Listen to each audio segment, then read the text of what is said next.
Monday. Melina hated Mondays. She hated them for all the reasons that everyone else hated Mondays for sure, but she also had her own reasons for hating the first day of the week more than all the others.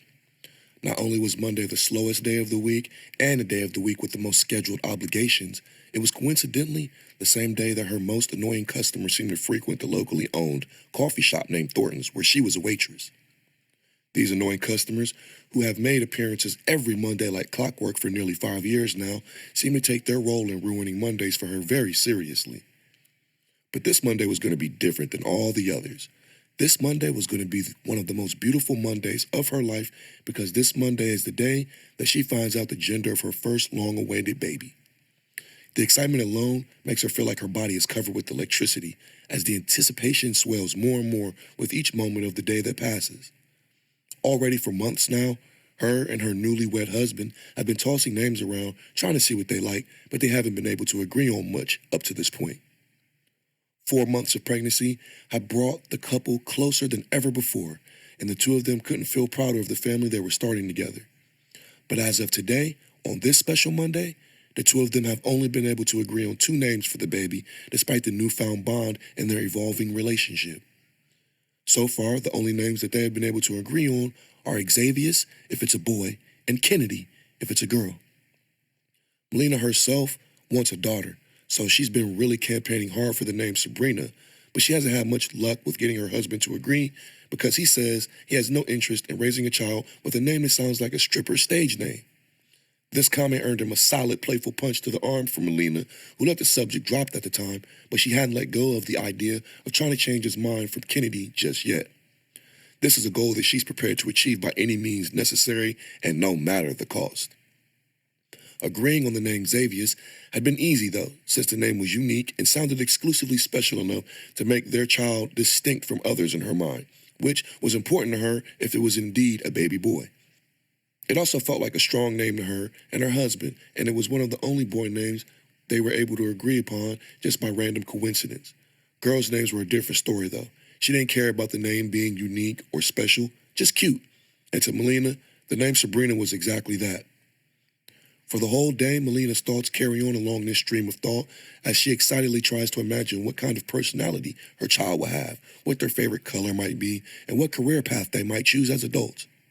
Even as Marco, the annoying guy who bartends at Club Lust on the east side of Santa Fe, makes his way into the diner earlier that morning with an entourage of hooligans at his back, her mood remains unswervingly cheerful.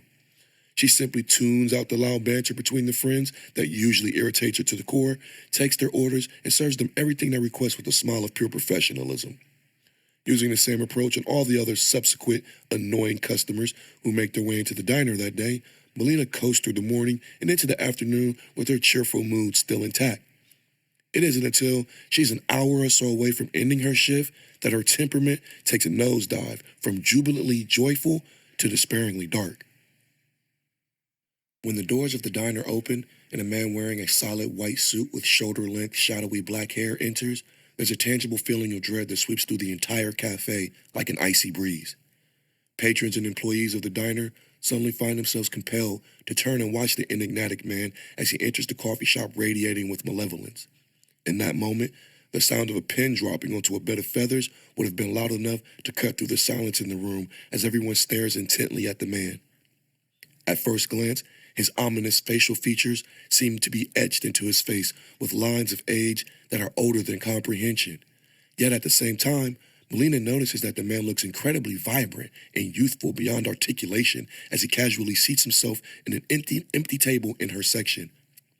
Her coworkers immediately look at her with an expression of silent concern as she stands with her gaze transfixed on the man in all white and tries to think of what to do next. Her foremost instantaneous instincts, now amplified by her motherly disposition, tells her to turn around and run out the back door at the speed of a cheetah right then and there. But she does not flee. Inside her head, she can hear herself screaming, "Go! Just go right now!" But she does nothing. Instead, she watches as the black-haired man calmly folds his hands together and patiently lays them on the table as he awaits to be served. Despite the deafening silence in the room and the thunderous beating of her heart within her chest, Melina finds herself suddenly compelled to disregard her instincts despite the overwhelming sense of danger that she now felt. Now feeling forced into motion, she steps away from the table that she was previously serving, grabs a single menu from the hostess station, and brings it to the mysterious black-haired man with timidity. "Welcome to Thornton's. My name is Melina, and I'll be your server today," she says with a forced smile that looks as awkward as it feels. "Should I start you off with a cup of coffee while you look at the menu, or would you like some time?"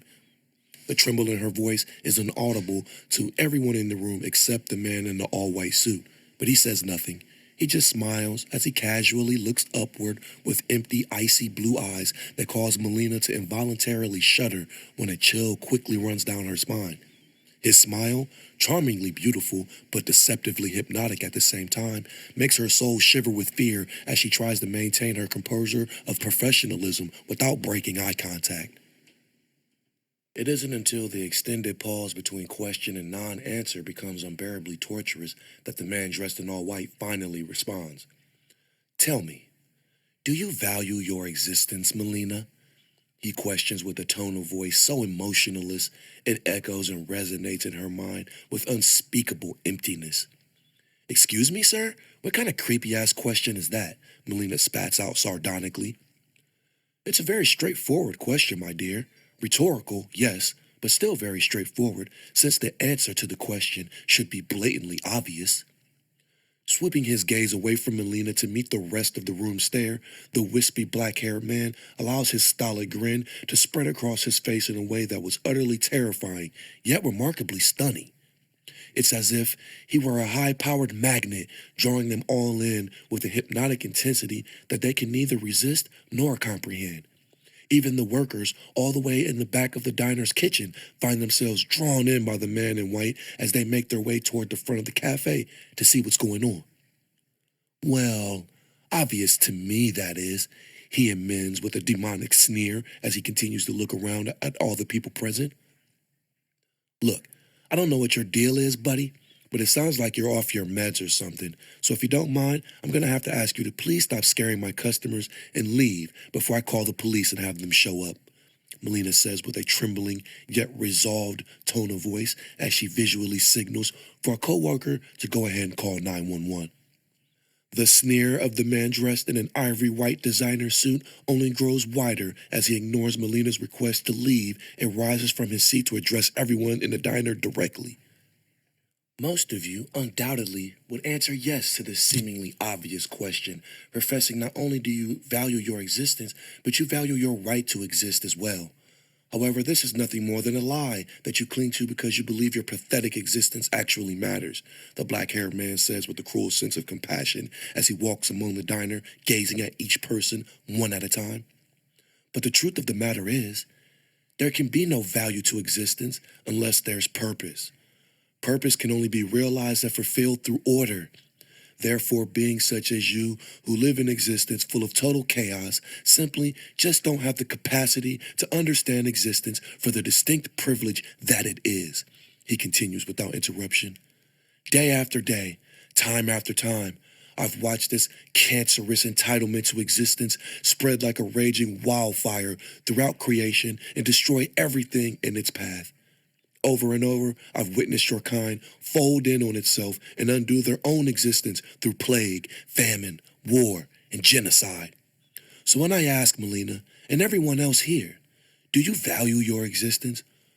What I really want to know is, does your existence have any value?" When no one else present in the coffee shop proceeds to respond to the black-haired man's long-winded testimony, simply out of confusion and fear, it's Melina once again who pushes her personal distress aside and speaks up.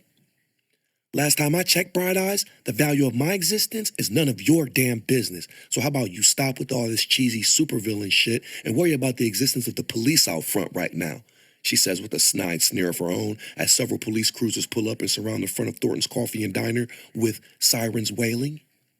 Smiling to himself and making no effort to acknowledge the police forces that are arriving in response to his public disturbance, the man with the wispy shadow-colored hair clasps his hands together in front of him and slightly tilts his head to the side with a sinister grin.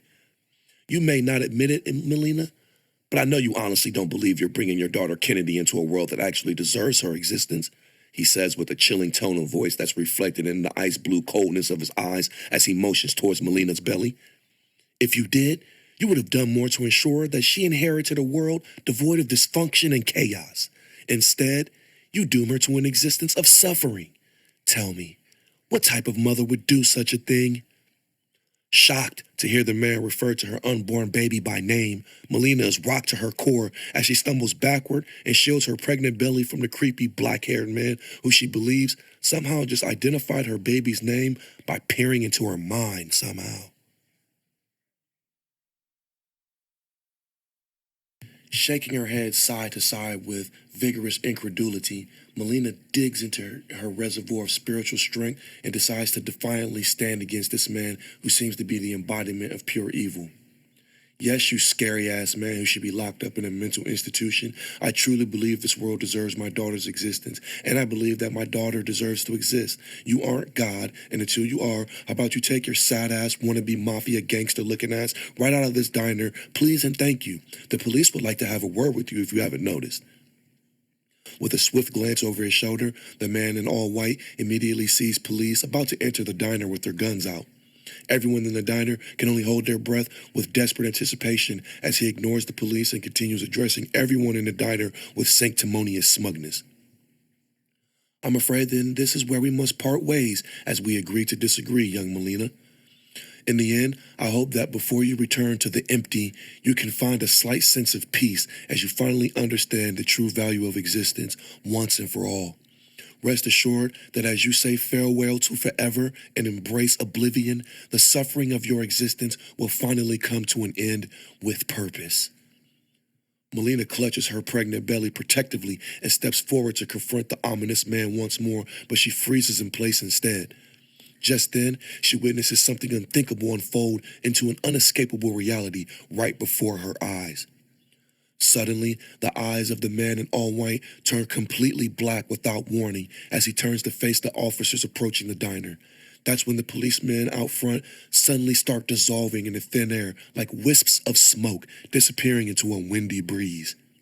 Now shocked and terrified, Melina staggers backward with an expression of horrified belief on her face as she watches them disappear helplessly from inside the diner.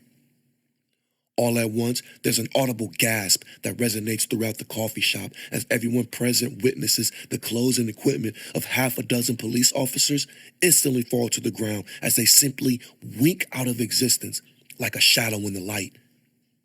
Panic and fear immediately surge throughout all of the observers in the diner as they jump up from their seats and attempt to make a run for it.